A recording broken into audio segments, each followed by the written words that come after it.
We are absolutely connected. It's like, there's no question about it to me.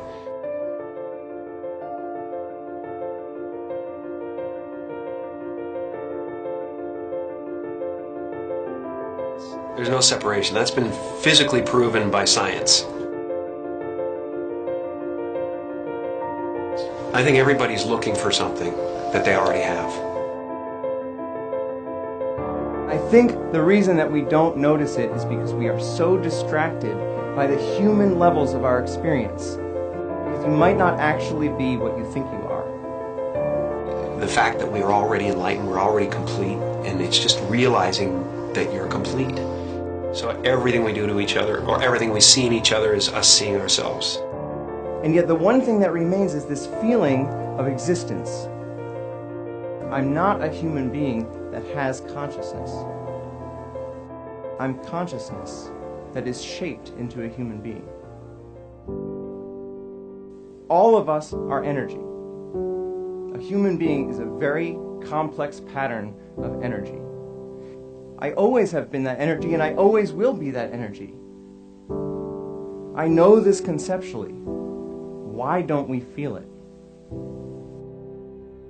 And just like an ocean is water in motion, we can call a certain part of that ocean a wave, but it gives us the illusion that the wave is a separate entity in the ocean. But a wave is not in the ocean, a wave is the ocean. And similarly, we might not be waves. Maybe we're the ocean.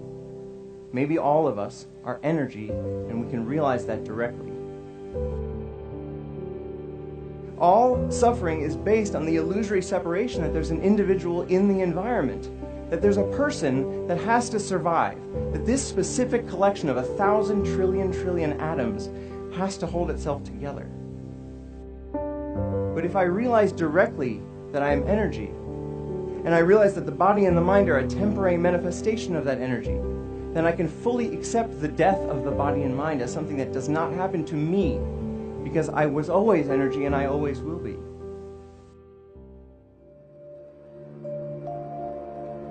Ego tries to convince us we need to get something, this immortality, that we already possess. Ego is the voice in your head that says you're not as good as that other person. Maybe you need to do something else to make yourself better, to add to yourself.